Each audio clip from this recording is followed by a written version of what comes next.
Okay, good. So we're still into the Public Health, Board of Health meeting. So welcome, everyone. Community Health Assessment and Community Health Improvement Plan update. Councilor Chair Marshall, yes. I'm delighted to introduce Jonathan Yui, who will, he's our Strategic Initiatives Coordinator for our Healthy Communities programs. And he's going to introduce not only the topic, but our guests as well. Thank you. Welcome. Hello, is this on? Yes. Hello, good morning, counselors. Thank you so much for having me. As Dr. Melnick said, my name is Jonathan Uy, and I'm the Strategic Initiatives Coordinator at Clark County Public Health. And today I'm here to give an overview and an update on the Clark County Community Health Improvement Plan, or CHIP, along with two members of our steering committee who are with me today. I have Tanika Cisco, who serves as the Director of Prevention at the Clark County YWCA, and Kat Dole, who serves as the Vancouver Health Center Manager for Planned Parenthood. And you'll have a chance to hear from them in a little bit. Next slide, please. So the objectives for this presentation are as follows. One, to give a brief background on the CHIP purpose, process, and priorities. Two, provide a progress report by the priority areas that I will discuss later on. And three, to share successes, updates, and opportunities for aligning efforts in the near future. Next slide, please.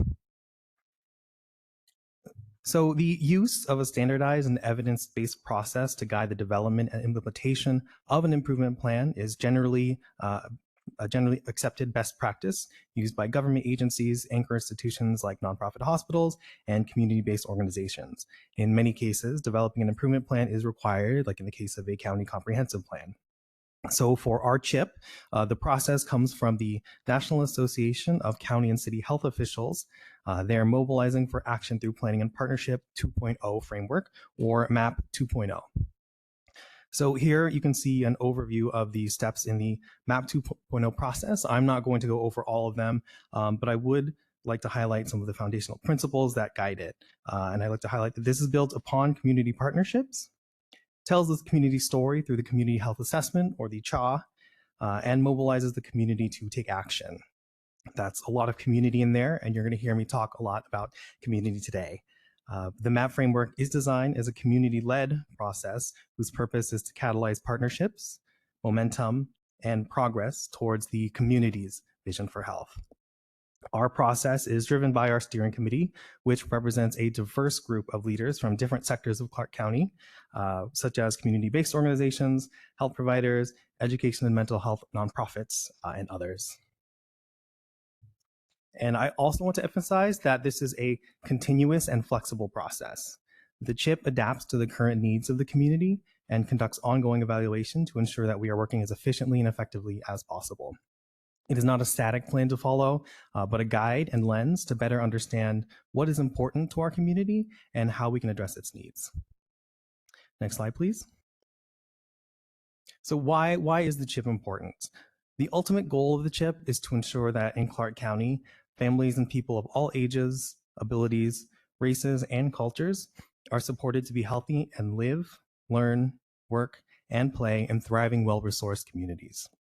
To that end, this improvement plan was developed by partners in collaboration with local public health staff, using data and the community experience to set priorities, coordinate actions, and target resources to improve health. This process ensures that the priorities and goals identified by the community have meaning and value to those who inform the CHIP, those implementing it, and those whose lives the CHIP aims to affect. Research tells us when communities have a say, there is an increased likelihood for changes in health outcomes. And to further emphasize the importance of the CHIP, I would like to paint a quick picture of a world where we do not have it.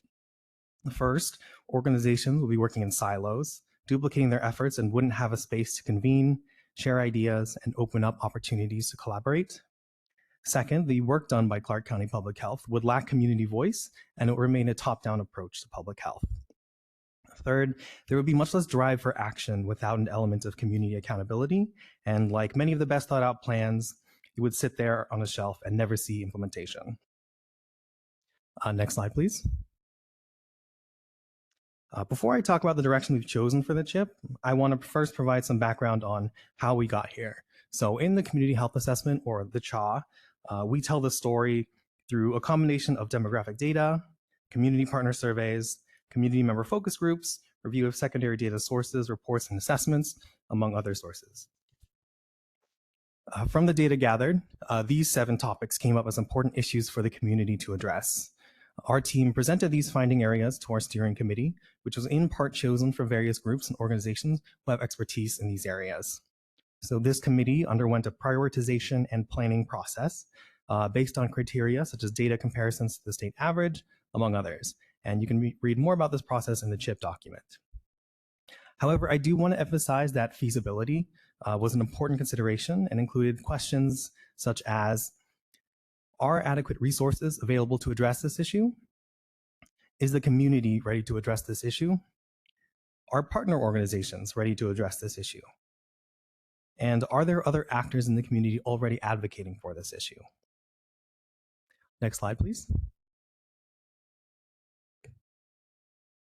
So after consensus was reached on the results of the prioritization process, the committee decided on 3 priority areas and also made the decision to elevate a cross-cutting racial equity, civic engagement, groundwater approach priority. So the 3 domain priorities decided on are education and investment into youth, mental health, and community connection and care. The groundwater approach is a concept from the Racial Equity Institute that, and I quote, helps leaders confront the reality that all our systems, institutions, and outcomes emanate from the racial hierarchy on which the United States was built. In other words, we have a groundwater problem and we need groundwater solutions, end quote. This is an important lens through which we must look at all of the work we are doing to ensure that we are dismantling the inequities embedded in the systems we rely on and to address root causes of these issues. How we hope to move toward these improvement plan priorities is embedded in the goals that we'll be talking about soon.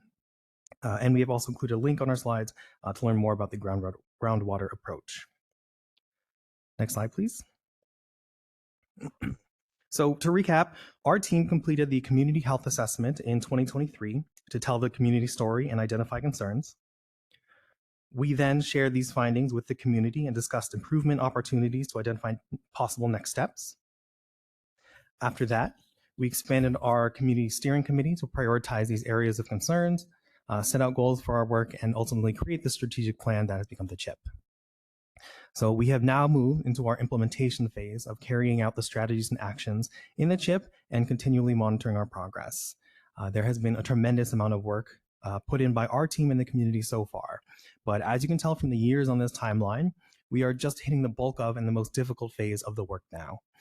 It is here at the action phase where most plans lose momentum and start to collect dust on the shelf. That is why the support of you, the Board of Health, and the support of the community is especially important at this crossroads. Finally, as you can see from the circle, the CHA-CHIP process flows back into itself. Once we've completed our work, we will begin another community health assessment.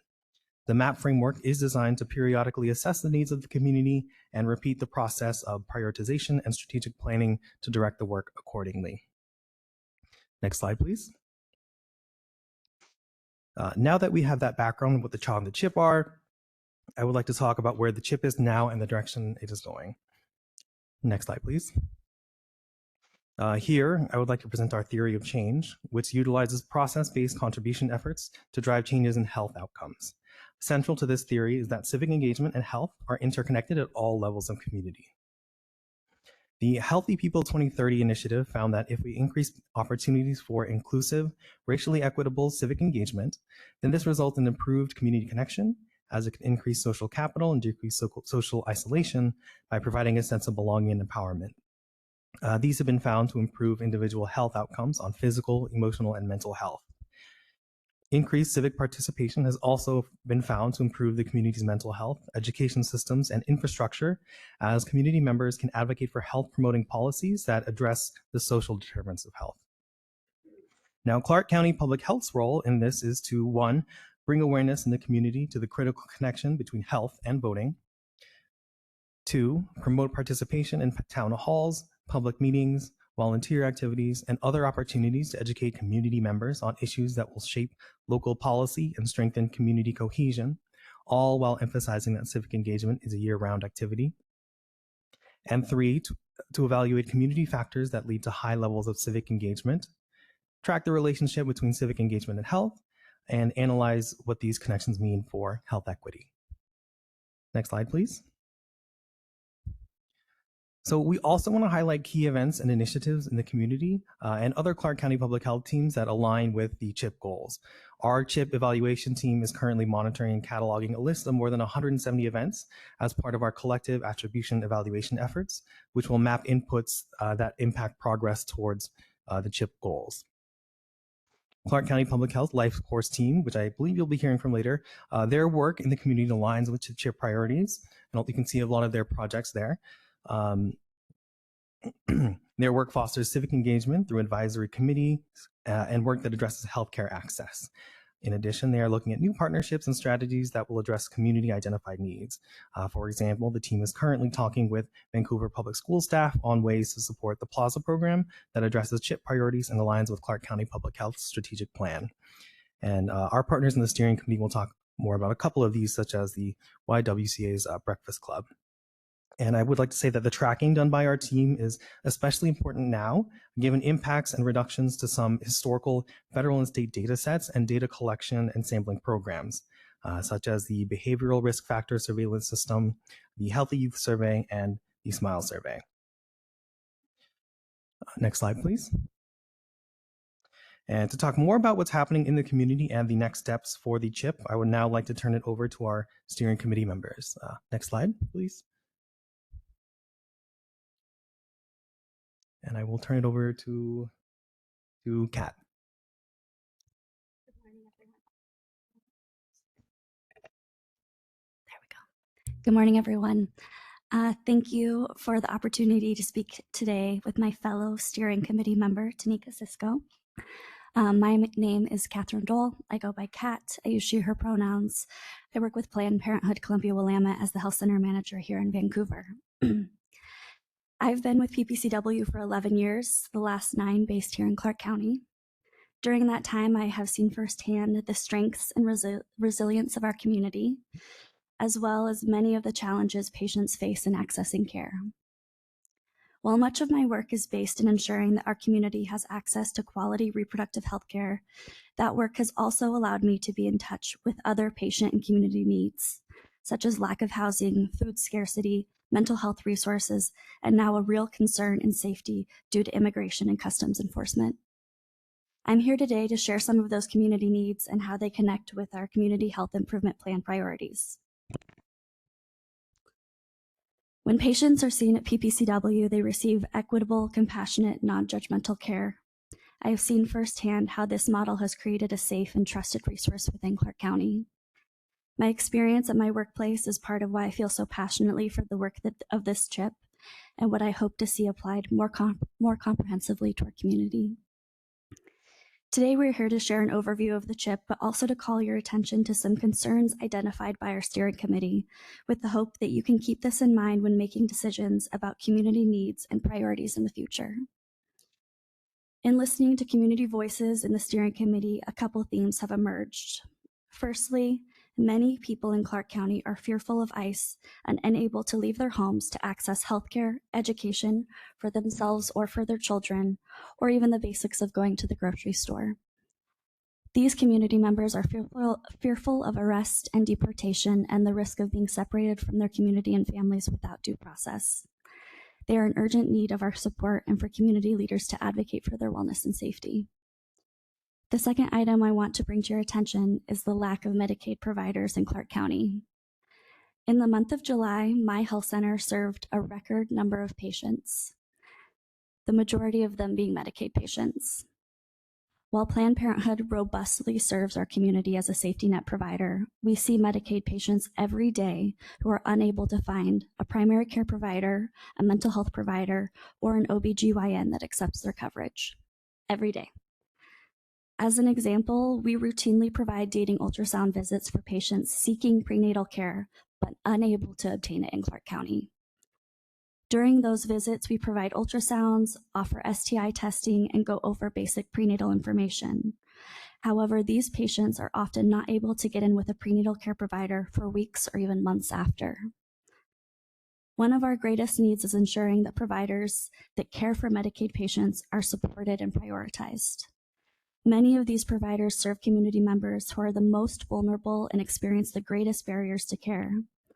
While I am incredibly proud to work with an organization that is committed to care for all patients regardless of payer, I see firsthand how the volume, pace, and current Medicaid rates impact my team and organization's long-term sustainability.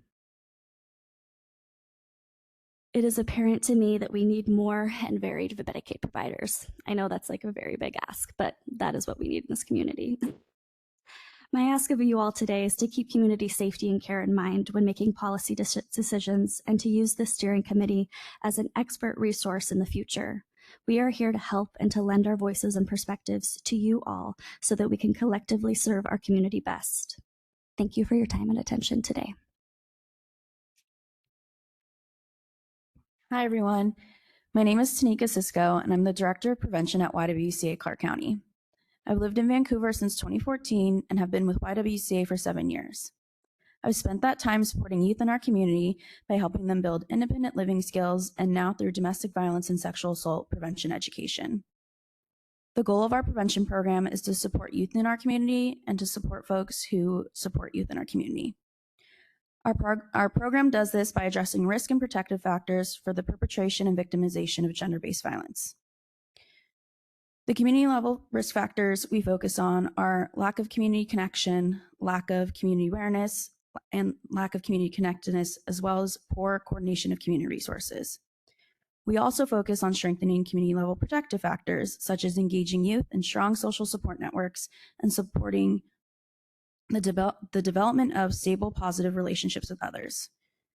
Two aspects of our program that we created to address these risk and protective factors are our identity-based youth summits and the monthly youth service provider meeting. Our BIPOC Youth Summit takes place every November and is a 2-day event that brings together youth of color and community leaders of color for workshops, food, fun, connection, mentorship, and learning. Last year, we had 60 youth over the 2 days. Our Queer Couve Youth Summit that took place in June for the first time since 2019 had over 30 youth in attendance and was a day full of joy and pride. The Breakfast Club that Jonathan mentioned earlier is a monthly youth service provider meeting that we host in partnership with Recovery Cafe's Teen Space Programming and Boys and Girls Club of Southwest Washington. These meetings bring together a number of the programs and resources across the county so that we are able to learn from each other and those who work directly with youth are able to increase their knowledge of the available resources and programs in our community. Prevention is focused on moving upstream, so we're not reacting to current problems in our community. This is the focus of the Community Health Improvement Plan and two of our priority areas, mental health and community connection and care. These two areas are closely linked, and we cannot have one without the other, especially for communities of color. The problem our community is currently facing is that physically accessing these spaces and events meant for joy and connection is a barrier for our most vulnerable community members. The fear of experiencing violence when leaving home and the negative impact of extreme isolation on our community members cannot be overstated. We need safety for all community members so they can be engaged in events in the community, civically engaged, and more importantly, the community wants to be involved. Parents regularly ask me if we can have our youth summits more frequently, if we have regular programming for their BIPOC and queer youth. Youth service providers shared with me just yesterday that the Breakfast Club is the highlight of their month because of all the people that they're meeting. I would love to send you all summaries of our last 2 youth summits. You can learn more about them, but more importantly, I'd like to invite you to attend our BIPOC Youth Summit this November. Stop by for our keynote speaker, attend lunch with the youth and the workshop facilitators, or volunteer the day of, whatever works best for you. Come and experience the joy and connection of young people in our community and see how important investing our time into these spaces is and why they are CHIP priority areas. In addition, our next Breakfast Club meeting is September 23rd. Come and meet folks in the community that are doing some amazing work supporting our young people and learn about the different programs and why this community connection is so important. Next slide.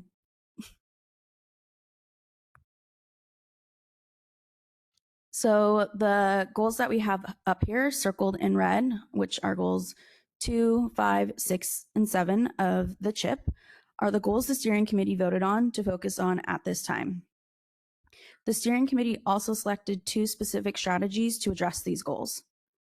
The first is a community education campaign focused on youth and family mental health. The second is Thriving Spaces for Kids, a safe space where children can connect and learn to talk about mental health. At this time, next steps would be to assess what already exists in the community, conduct a review and research on mental health messaging campaigns, and potentially a landscape analysis of current programs for young people. Then determine opportunities for implementation and what implementation might look like for these strategies.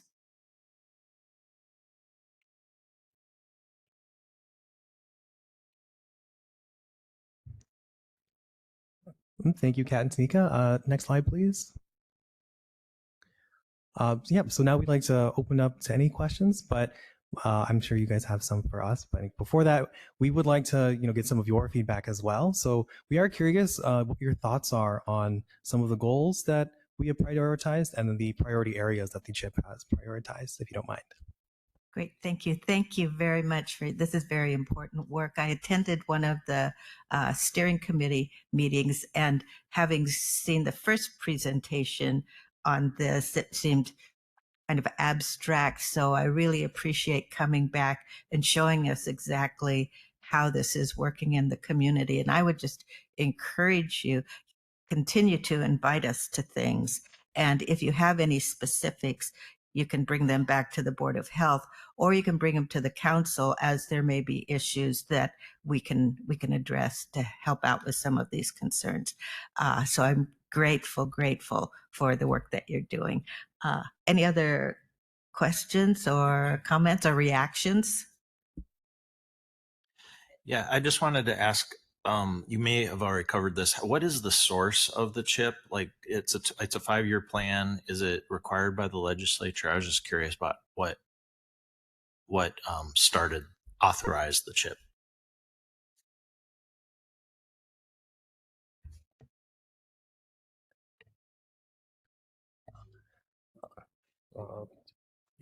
I think Andrea has some response to that one. Andrea has the definitive answer to that question. I'll chime in as necessary. Okay, good.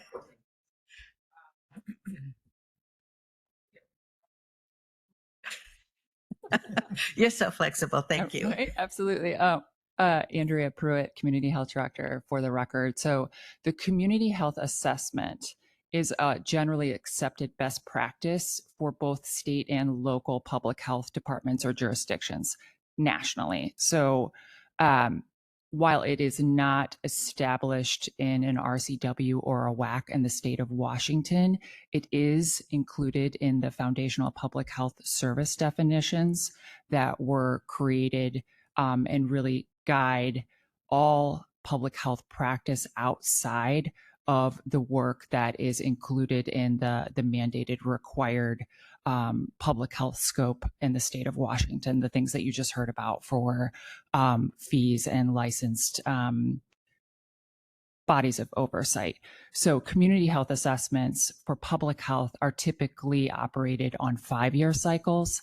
And the model that Jonathan referenced from NACCHO, that MAP 2.0 process, is a toolkit and a framework that guides how we collect information to make informed decisions about how to improve population health in any given time period based on need and available resources and community priorities. And so there are several frameworks to choose but that MAP 2.0, the Mobilizing Action for Planning and Partnerships, is considered the newest, the most comprehensive, and the most updated. What came up last night, in fact, many times public health departments can complete assessments, and the assessments can be used and should be used widely by community partners to inform allocation of resources. The improvement planning process is much more challenging and rigorous because it's typically not like a closed system where if you implement action A, you get outcome B, and which is why we're using a theory of change in an evaluation structure that is contribution versus attribution. These are very complex issues that our communities and our state deals with. So the health assessment process, which is data collection, and qualitative and quantitative data collection, informs the improvement planning priorities. And so as a function of the next 5-year cycle, the priorities could look different based on the data, the community experience, where there are opportunities and resources to do work, and then what you can get done based on what you have available. And so I think 2 really good examples from the community health assessment that arose as needs were housing and access to healthcare. We have we have an abundance of infrastructure to address housing, to the extent that it wouldn't have been the best use of public health resources to duplicate that. We don't want to duplicate. We are working with our housing partners and are consistently looking for synergy to that effect. But our work is dedicated to areas of need that aren't currently being addressed by other anchor institutions and systems in the community. Yeah. So. Okay, thank you. Can I chime in just yeah. for a second? I'm on the board of the National Association of County and City Health Officials. So as Andrew is saying, this is best practice. And actually it's doing this work is included in the national accreditation standards as well. And it's consistent with some of the core functions of public health, like assessment and policy development and assurance. So it's really pretty well established that not only is this work essential, but it actually improves community health. Okay, that just helps provide some context for me. And other counties do it throughout the state? Not only throughout the state, but throughout the nation as well. Okay, thank you. Thank you. That's an important context. Go ahead. Yes, this may be more Dr. Melnick question, but I'm wondering, so we have the steering committee, but in terms of the support and the resources behind CHIP, what staff might be, if any, dedicated to this? And then what are the resources that can be allocated to the plan? That's a great question. So this work is considered foundational public health services work, and foundational public health services funding. Andrew and Jeff, if you want to chime in, but FPHS funding is where we're able to get the resources to do this work. It is, with the funding we got from the state, this is clearly foundational public health services. Okay, and then do we have any dedicated staff? Do you want to, well, Jonathan is a good example. Okay, all right. That would be me, but we also, have our health assessment evaluation team, life course team, we're always pulling in help from other Clark County public health teams, and also, from the community. We have our steering committee, and, we have others who would like to be involved. So we are trying to involve them as much as possible, get as much community involvement as we can. And, we're also here to ask for your support, and whatever you can provide. You can see that we have community involvement and community volunteers as well. So, yeah. Great. Those are good questions. And to me, I kind of view the role of this somewhat similar, correct me if I'm wrong, Dr. Melnick, as counsel for the homelessness situation, kind of organization, keeping people on the same path. Am I correct on that? Yeah, we work closely with community partners. This isn't a job that public health and the public health department can do by itself. This work inherently is community work and involves community partners. Okay, great. And then the one thing that I would ask, and I don't anticipate any kind of an answer, just something for you to think about, is it's similar in the homelessness situation. There is not enough resources to do all the work that needs to be done. And actually, in our opioid abatement council meeting a week or two ago, Dr. Melnick brought this up, and we had a robust conversation about, we're creating a wonderful program in the jail for, medically assisted treatment. Perhaps, and we're looking at introducing medication to individuals that are in the jail that previously couldn't have gotten that. And that is an excellent, amazing tool that we can have. But if they leave the jail and they don't have access to that medication or a provider to work with them on it, we have not achieved anything. And I compare it in construction. You might have a roof leak for years. You don't know until the symptoms boil over, and then you open up the wall and you see all this dry rot in there. And our tendency is, go in and fix that dry rot, get everything structurally sound again. But if you don't fix the leaking roof, it will be back. And I think when our systems are stretched too thin and you don't have all those resources, we often focus on fixing the dry rot and as soon as that dry rot's repaired, we move on to the next dry rot, right? And I'm no way trying to compare people to dry rot. Don't get me wrong on that. It's just a metaphor here. But my point is, when we don't have enough resources, if we continue just addressing the crisis and we don't help with the underlying cause and we don't support these individuals after the treatment or the crisis situation, they're going to be back. And so when you are thinking about your priorities, I think it's important to recognize that there is a lack of funding and there is some need that we are going to have to leave untreated, unfinished, so that we can support those people and make sure they get their full recovery. It's just a terrible situation to be in when we're trying to correct a major issue in our community and we don't have the resources that we need to do and to help everybody. So it's a tough thing, but I think, when we look at our goals and things, I think that's something that we have to recognize when we focus, is that we can't do it all with the resources that we have, and then figure out where do we not help, or where do we scale back, even though we know and we recognize that people are going to be harmed by scaling back there, so that we can provide continuous care for those individuals and get them back to where they need to be. So, Councillor Young, you raised some points that help articulate what we might bring to the table here. Our ability to do an assessment. These are the core functions of public health: assessment, policy development, and assurance. So our ability to do assessment, our ability to be able to convene community partners, given what we do here, as well as when we work about making these improvements, the assurance function, we don't stop. It's kind of like a cycle. So we take a look at things over time, and you're right, we're not going to be able to address everything, but we're continuing to monitor and assess. And also we'll be working with you as the Board of Health in terms of recommending policies that might address some of those issues. And then we continue to assess it. So I don't know if I'm articulating it very well, but that's kind of asking what we bring. Yeah. And absolutely. And I think Councilor Marshall alluded to this as well. We know there's a lack of resources.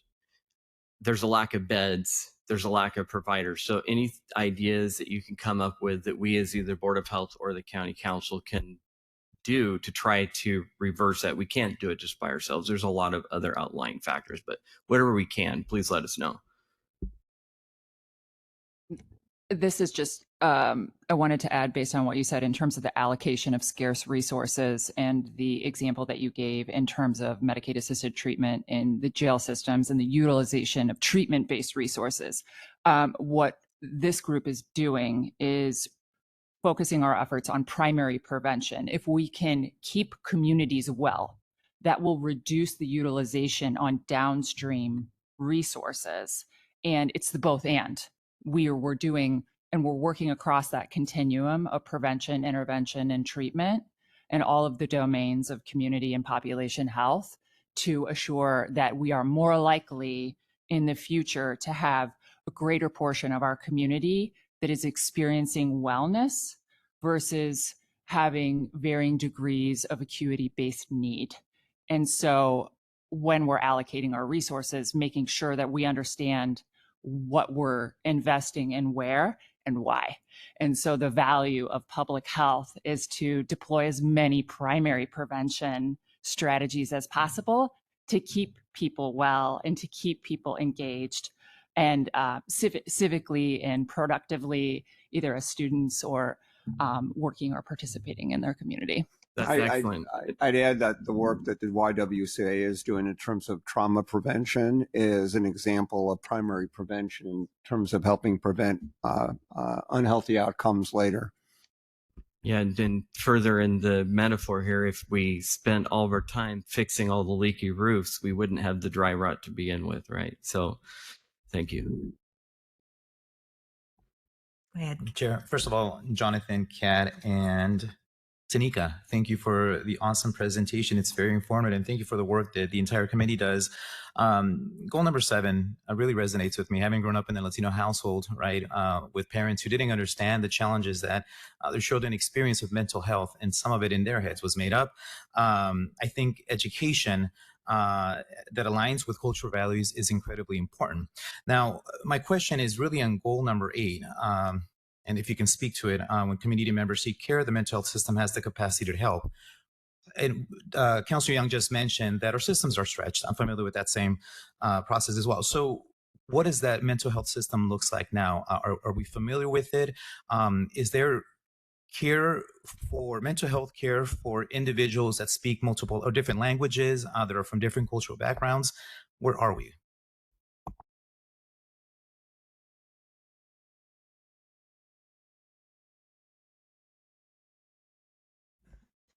Andrea, you can pull up a chair.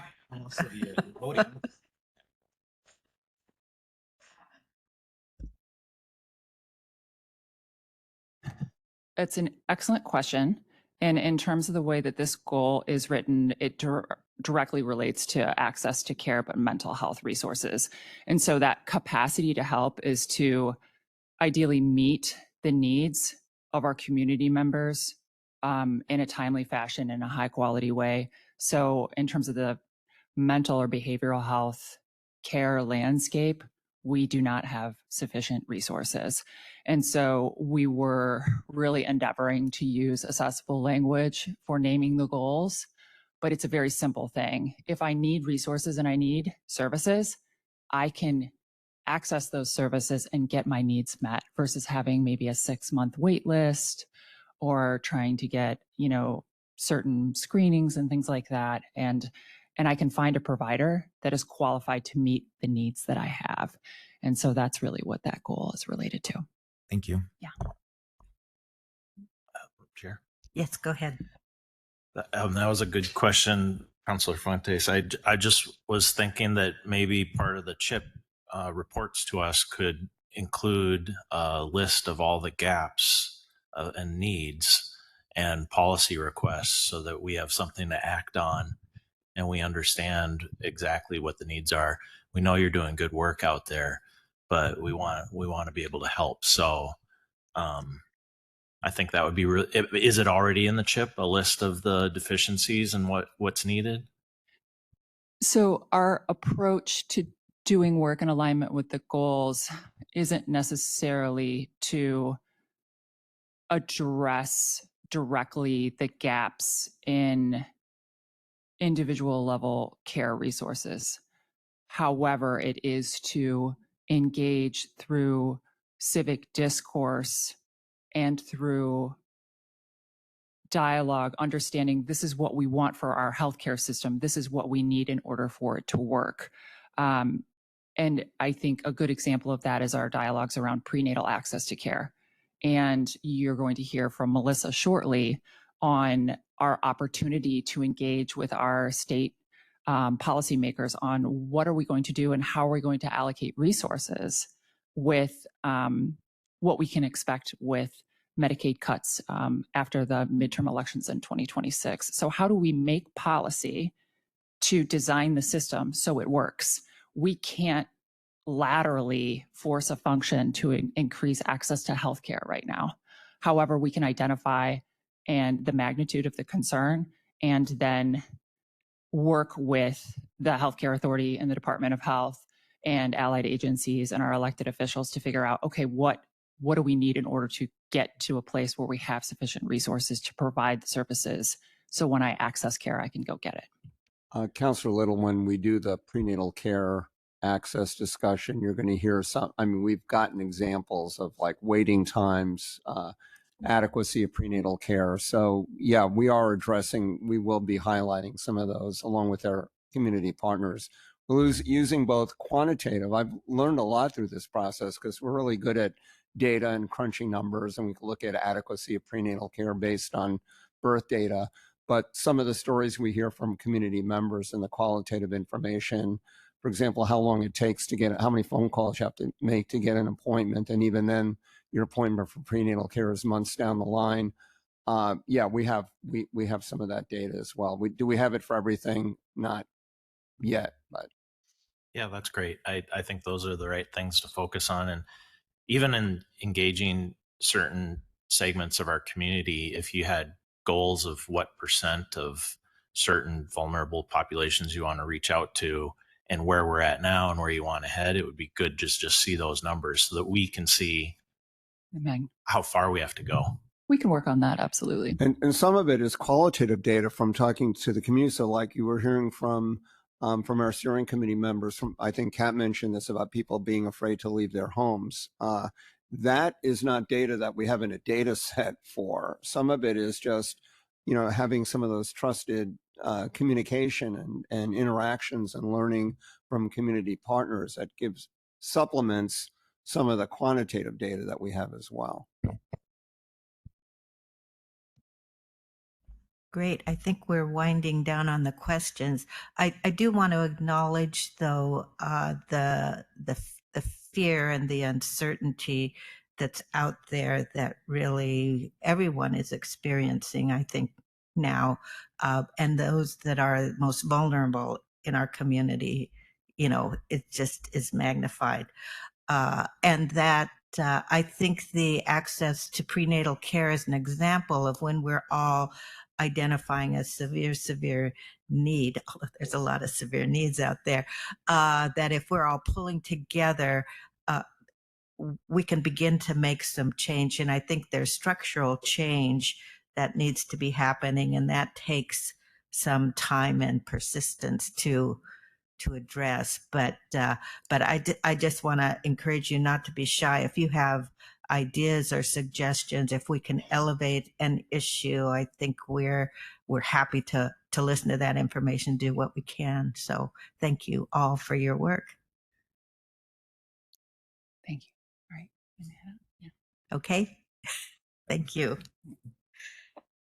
And then director's update, prenatal access and care update. So I'm delighted to introduce Melissa Martin, who's program manager with our Healthy Communities programs, and she is going to talk about prenatal care. great. Hi, Melissa. Welcome. Let's see. Good morning. There we go. Yes, once again, my name is Melissa Martin. I'm the Life Course Program Manager on the Healthy Communities team. And I'm here today just to provide a brief update on our department's progress since our April 23rd Board of Health meeting, where we shared with you prenatal access to care challenges among our Clark County Apple Health clients. I will conclude with some next steps that the Board of Health can anticipate through the end of the year, as well as gearing up for the next legislative session. I want to, this has already been talked about, you guys, there was some great foundation for my little update, but I wanted to note the context in which this work is now happening with the federal passage of HR 1 on July 4th. Our state Medicaid program, known as Apple Health, and many of the over 126,000 Clark County residents who utilize Apple Health are at risk of losing their health care.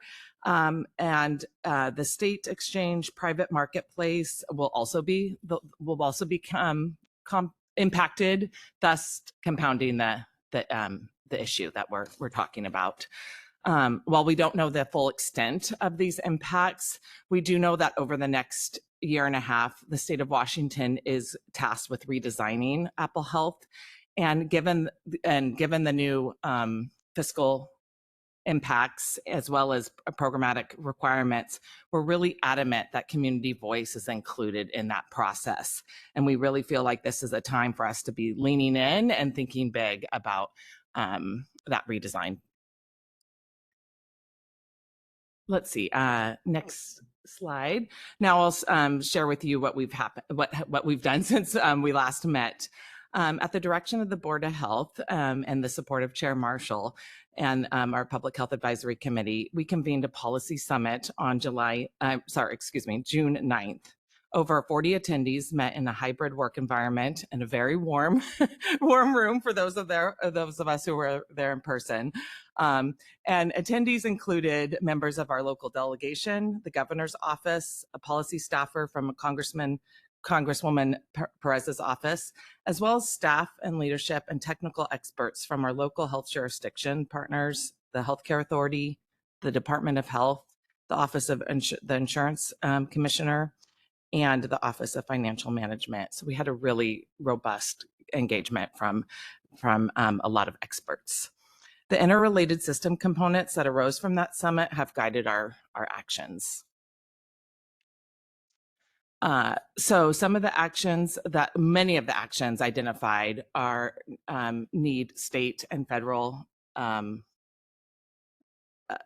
action, and while we can't change state or federal policy, we can continue to elevate the experience of community members and providers, as well as talking to our elected officials about opportunities for system improvements.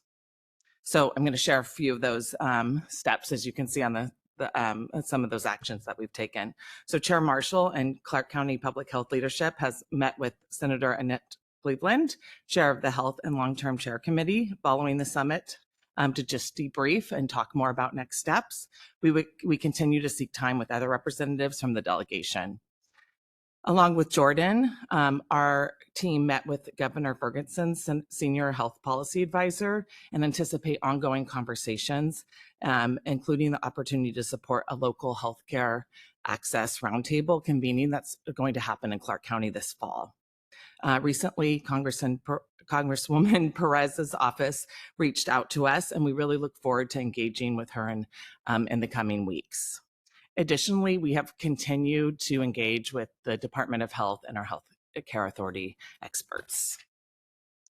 We're also looking at local options for improvement. In early September, so actually next week, Public Health is convening local health system partners to discuss an evidence-based group prenatal care model. And we're looking at efforts, we're also looking at efforts to improve prenatal care through a state foundation of healthcare quality. It's a data system.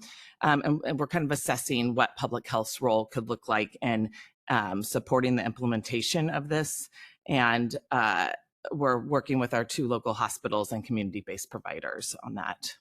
We also continue to monitor care coordination efforts, especially with our maternity care providers, community-based midwives, doulas, and community health workers to continue to document these access gaps. And then our efforts are really spurring action in other local health jurisdictions, which is exciting. And we've continued to partner and meet with those other counties, specifically Kitsap, King, and Tacoma Pierce, which are seeing similar issues in their communities.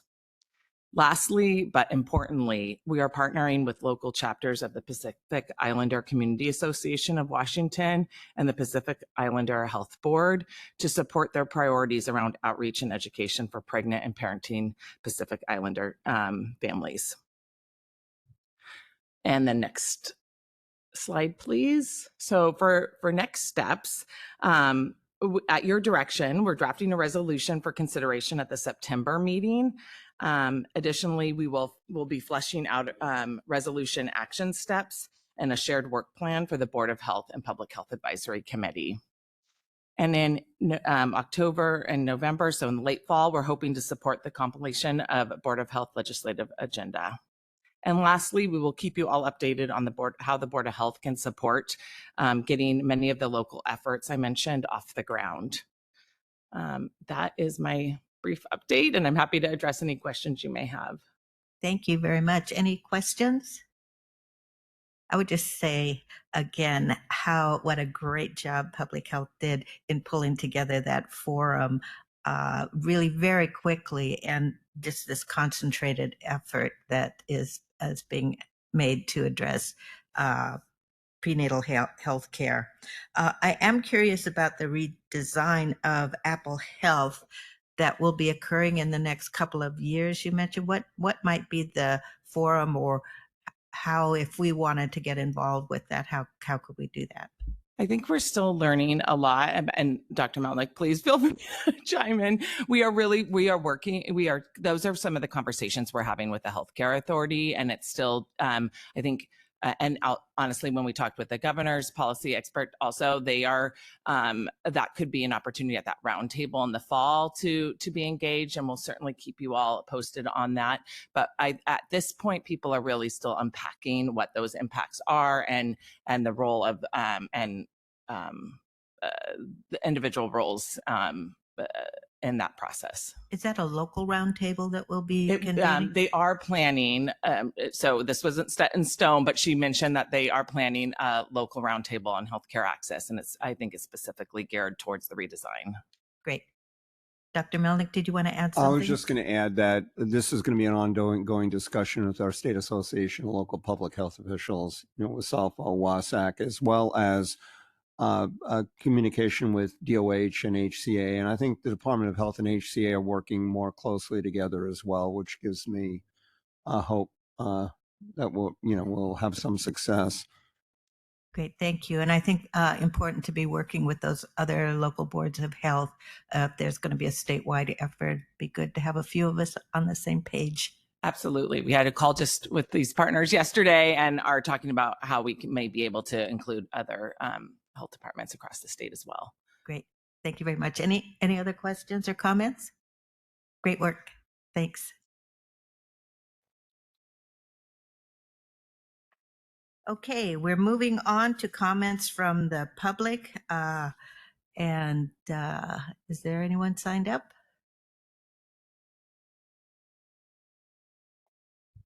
Win Gersich.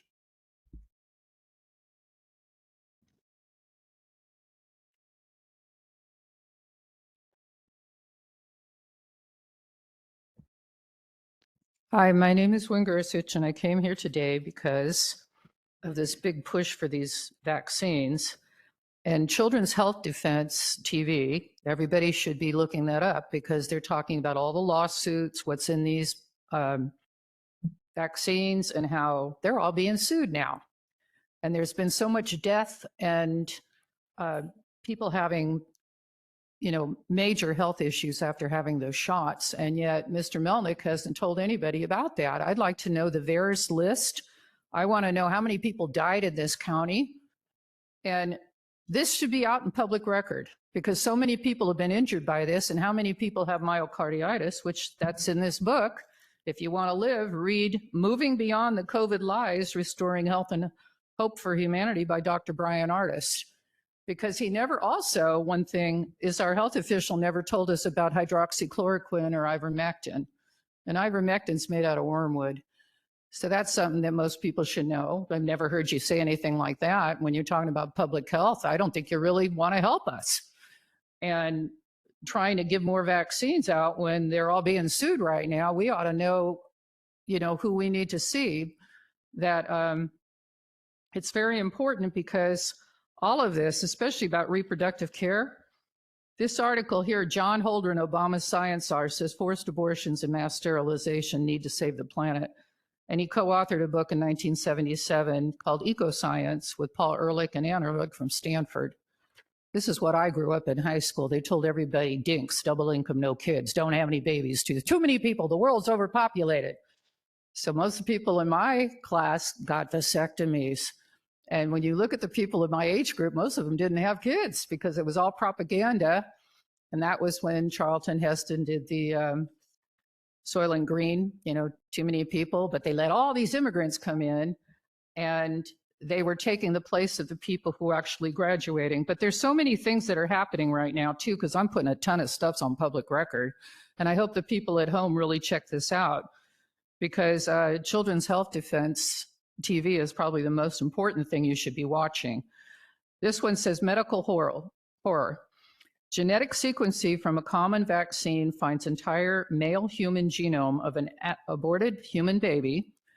It says complete individual genome with abnormalities, modified genes, 560 genes linked to cancer. And this was written in 2019 by Mike Adams. And this is pretty scary because when they want to take all of these rights away from you, and have the schools in charge of your kids. I mean, what the heck is that? That's why so many people are leaving the public schools. And there's so many things that they can do. The 5Gs that you put up is the most detrimental thing you have in this county. Thank you very much. Carmen DeLeon. Yeah, that's me. And I go by Mello too. And yeah, Carmen DeLeon for the record. So I spent 15 years at the Y. So I really understand, even combined, you don't have the time that I have had at the Y. Our goal was to work ourselves out of business, to go ahead and we would ask each other, how do we make people that don't go around hurting each other and men being abusive and hurting women? How do we get them? We have to raise them. We have to raise them because everything in society, video games, movies, kill, kill, kill. It's been desensitized. That's why you have all the mass shootings, because everybody, life is worthless. Go have an abortion, go kill it. You have a problem, kill it.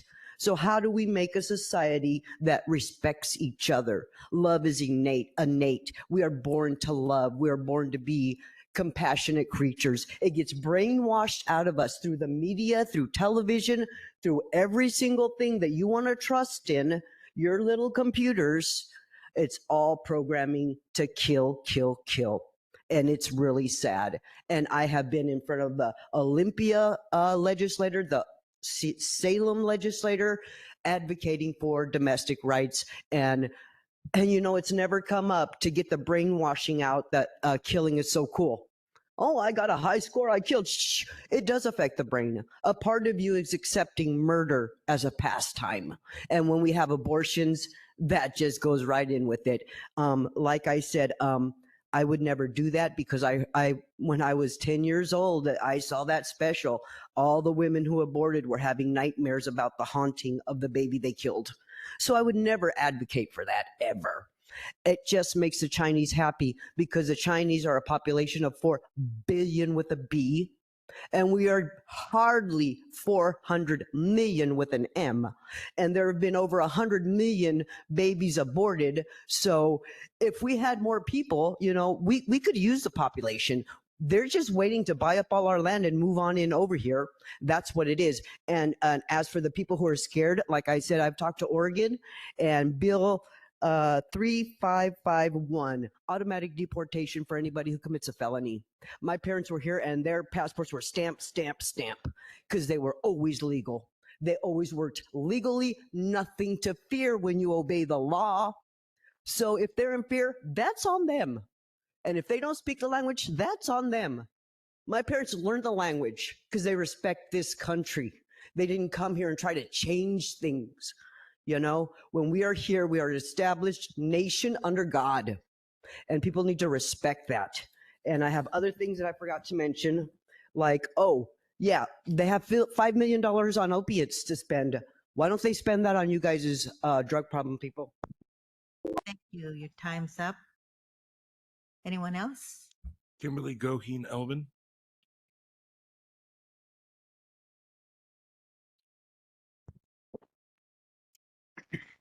Kimberly Goheen Elvin. So is there help for the majority of our youth who are straight? Don't they need help with mental health and other resources to better their lives? Any hard-earned tax dollars available for our youth who struggle with the overload of chaos surrounding sexuality? You guys all know this. You make me sick. These agendas spoken on today seem only to speak to those who are in transition or confused, and I agree they need help, but I do not condone those who do this work to continue the woke agenda that brings forth a funding stream. I'll speak to those who are at Ridgefield High School, the students that were there 3 or 4 years ago. I'm also speaking to the parents that when the Clark County Board of Health and the Clark County Council took COVID vans to give the COVID jab to our youth without parental knowledge. They drove to our public schools where our most precious possessions, our children, they were there. And I believe that that action was not only immoral and inhumane and evil, but also illegal. I want to wake those parents up. I want them to know that you guys took people over there and jabbed our children without the parents knowing. These are young children.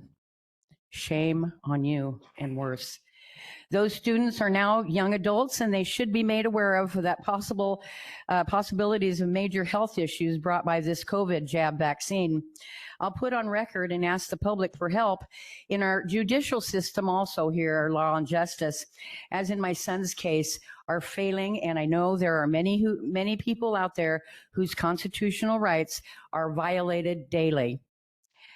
The key is to have a public forum on the law and justice issue. We really do need the public, and you guys need to get us there. And that's what I'm asking you to do.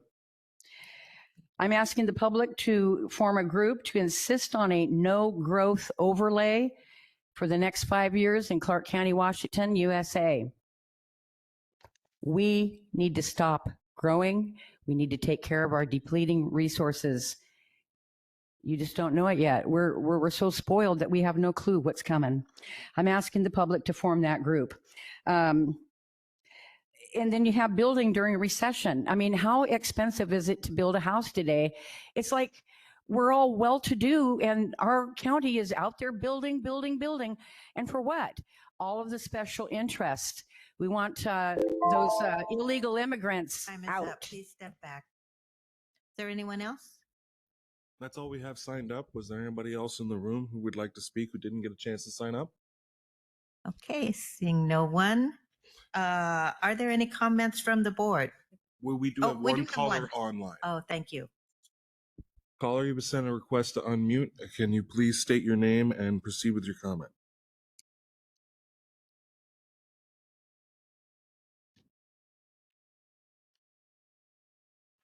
Can you?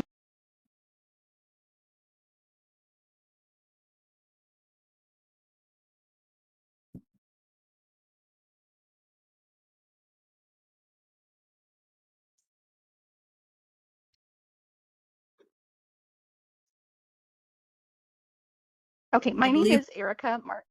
Oh, there you go. We've got you. I was having a hard time. Okay, great. Okay, my name is Erica Martin. I'm the owner of Star Meadow Counseling and a resident of Ridgefield, and I appreciate the opportunity to speak with you today. I wanted to begin by expressing gratitude for today's update from the CHIP meetings criteria. It's encouraging to see that this work is being revisited, and I share Council Chair Marshall's observation that while these updates are helpful, they still feel somewhat general. And I would welcome even more detail outlining concrete follow-up action so the community can clearly see how goals are being implemented and measured. One question I have as we think about next steps is whether the CHIP program has the funding and resources it needs to fully carry out its objectives. And if not, how the county plans to support that work.